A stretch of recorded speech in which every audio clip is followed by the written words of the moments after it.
Hello everyone. In December of 2017, I completed the Everest Base Camp trek in Nepal, and these are the 17 most important lessons that I learned. Let's get started.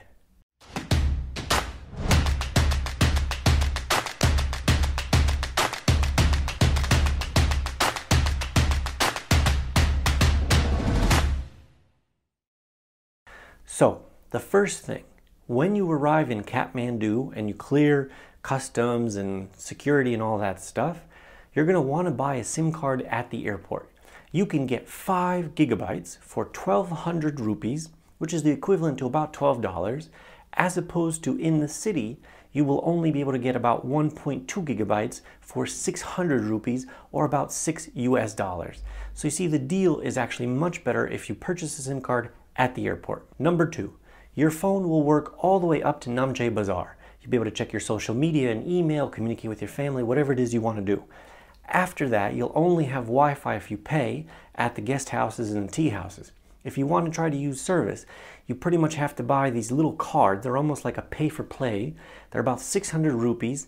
But the thing is, you only get a couple hundred megabytes, and when I turned them on, they basically burned out as all my social media, my email tried to update itself really fast. I burned out all of my data. So I basically logged on to Facebook, sent one message, and boom, it was done.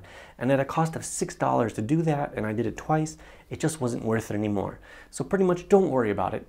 After your phone stops working, pretty much sometime around Namche Bazaar, don't worry about it. Let it go. Put it away. Take your photos. Don't worry about communication. Everything will be okay.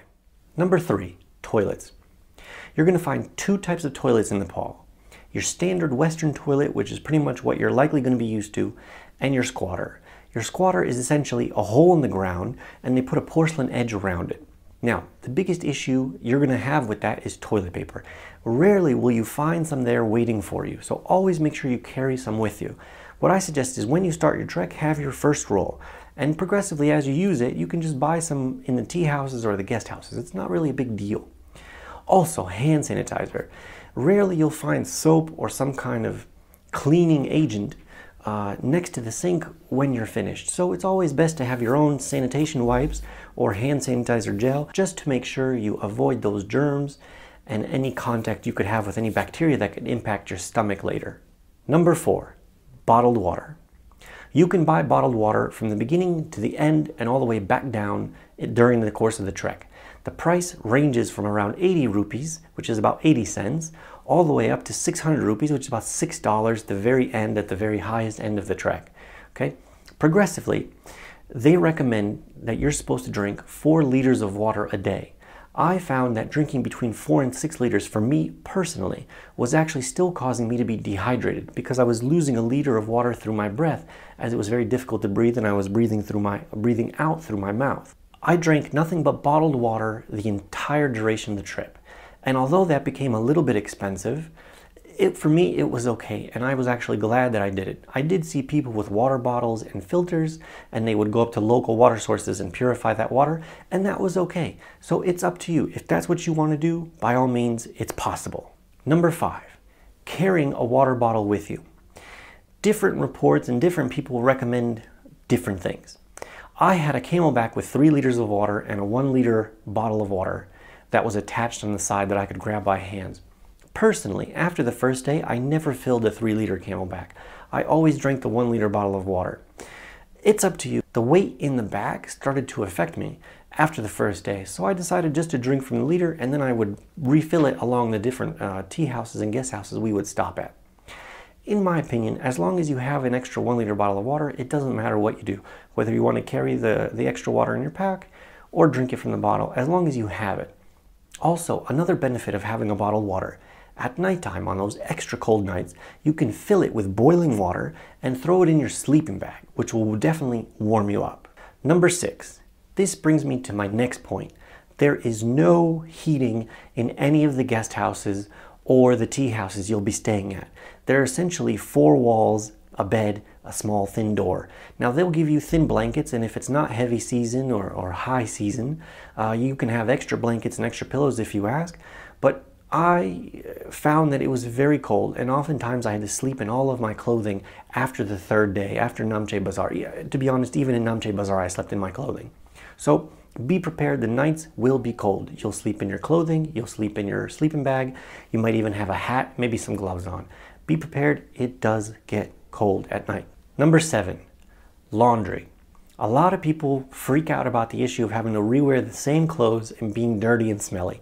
Don't worry about it, it's going to happen anyways. But if you want to do laundry, it is possible to do it along the trek, but it will require an extra day for it to dry, and that may affect your time up and down, and your trekking company may actually advise you against it. Otherwise, they'll charge you for an extra day. Just over laundry, I don't think that's necessary. Number 8, money.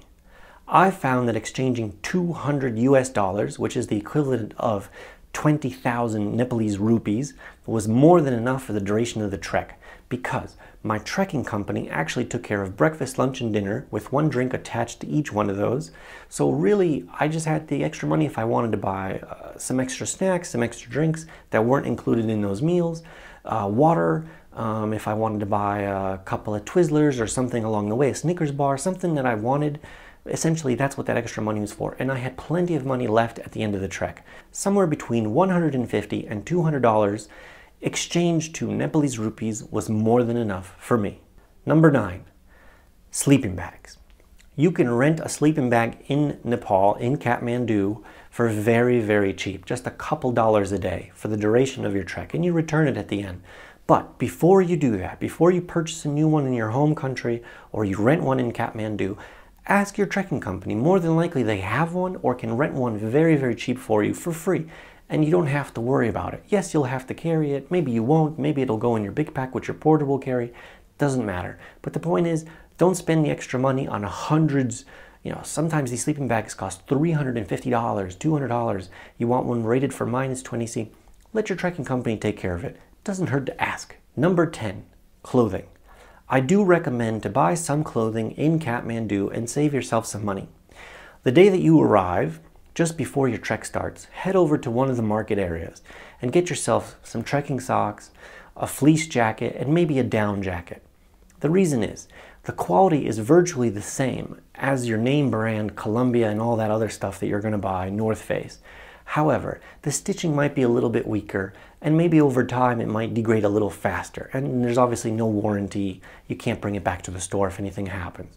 But for the duration of the trip, to spend $10, $20, $30, $40, $50, even $100 is much better than spending hundreds and hundreds of dollars on clothing that you may never wear again. It's up to you. Maybe you're an avid hiker and you'll be in mountains all the time. But maybe you're only doing this trip and you never plan to go to another mountain again. Better to save some money and buy some of the smaller items in Kathmandu. And also, you'll help the local economy. Number 11, boots. I do recommend to buy your boots ahead of time. Do not buy them in Kathmandu because, number 1, the most important reason, you'll never have enough time to break them in. The biggest issue you're going to have is you're hiking 4, 6, 8 hours a day, depending on your speed, maybe more, maybe less. And you do not want blisters. They're going to tear up the back of your feet, the sides, the heels, the toes. You want to break those boots in. You want to have some practice hikes, some practice staircases. You want to do as much as you can to wear those boots in and not have to do that on site in Nepal. So please, I recommend buy your boots ahead of time. You can buy them on Amazon. You can buy them in your local Walmart, whatever you choose, but buy good ones before. Also, I do recommend to get the ones that are higher, the actual trekking boots that go above your ankle. It's actually easy to slip on some of these rocks if it's slippery, if it's raining or snowing. You're definitely going to have a little bit less traction and grip. It's very easy to twist your ankle. If you're wearing sneakers, I highly advise against that regardless because of the water, the rain, the snow that could possibly affect you on your trip. You don't know what the weather will be like. Hiking boots just add more protection. And that's all I can say about that. Number 12, vitamins.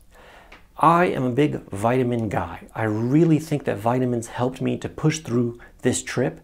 I take them every day actually, and let's talk a little bit about that. Number 1, get yourself some high quality multivitamins, and you want to start taking them 3, 4, 5, 6 weeks, 8 weeks before the trek. You want to make sure your body gets adjusted to them. If you take them the day of your trek or the day before, you're not going to have enough time to absorb those vitamins and nutrients and actually use them for a benefit. So definitely make sure that the vitamins you buy are high quality and you start taking them several weeks, if not a couple months, if not even more than that, before. I also had high quality energy pills.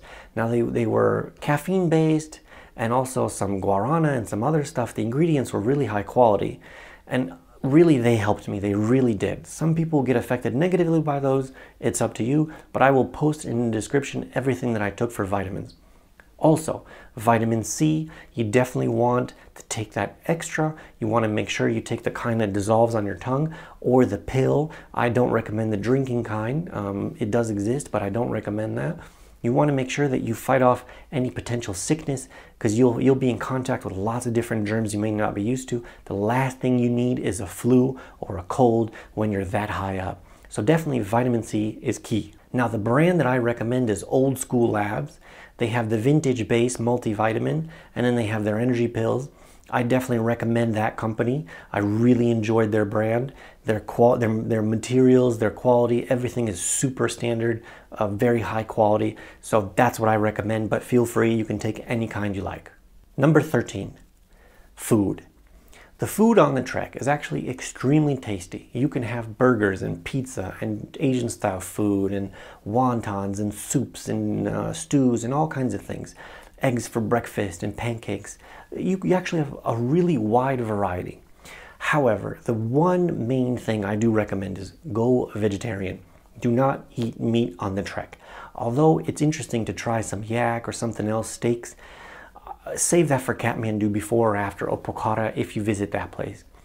The truth is, that meat has to be carried up by person, by someone who straps it to their back, wraps it in some plastic tarp. It's exposed to a lot of germs and a lot of things that you don't want to risk impacting your stomach while you're on the trek.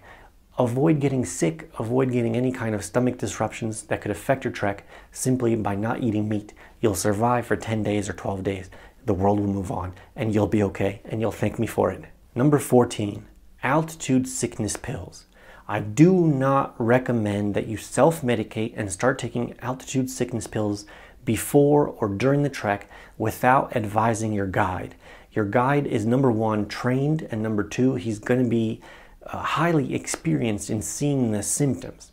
So before you start thinking that your symptoms are that, when they could be simply just exhaustion, dehydration, lack of drinking water, whatever, explain to your guide, hey, listen, I'm feeling dizzy, I'm feeling a headache, I'm feeling tired, I want to throw up.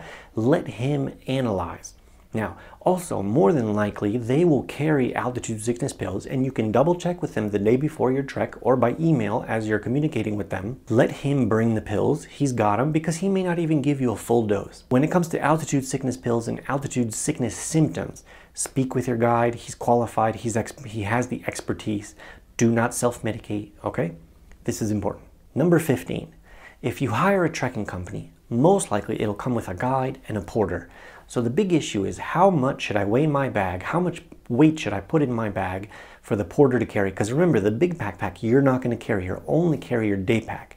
Now, I recommend that your big backpack should be somewhere between 10 and 15 kilos. It depends, and that's per person. And I spoke to my porter and I asked him, what do you feel comfortable at per person? And he said somewhere in that range. It doesn't overwork him and he feels okay. So don't worry about it. Make sure it's got all your essential items and it's in that range. As for your day pack, I recommend your day pack should be as light as possible. It should have your camera, a few batteries, your 1 liter bottle of water, and a few snacks, and some toilet paper and sanitizer. And that's it. You don't want to pack it with everything that you think you may need. You can always stop and ask your porter if you can get something out if you need it. You'll likely see him along the way. Number 16, tipping. This is a big issue that I personally couldn't find a lot of information on, and my recommendation is tip your guide and your porter $5 a day each. At the end of the trek, give them your $50, your $55, your $60, whatever it is. Give them that at the end of the trek in cash, in person, and don't worry about it. They're going to be happy regardless. As a group, you want to do around $150, but if you're per person, if you're a single person, do around $50. And one more thing to that, your porter may not show up on the last day because you're probably going to be back in Lukla and he may already be moving on to his next place. So make sure you find out what his last day is that you'll be together and give him that, because if you expected to give it to him on the next day, he might not actually show up and then you'll miss your chance. And number 17 is actually more of a bonus. If you have the opportunity, I highly recommend to take a helicopter up to Lukla, or if you want to do the trek but you think you can't make it and you just want to quickly fly, there are options to fly directly to base camp via helicopter and come back. Yes, you're not doing the full trek and you may miss out on the experience, but some people physically can't make it. So before you get bummed out with the possibility that you can't make the trek, research the options of taking a helicopter. And you can also contact the trekking company to get the tickets for you if the prices online are too expensive. That's my tips. Good luck. See you soon.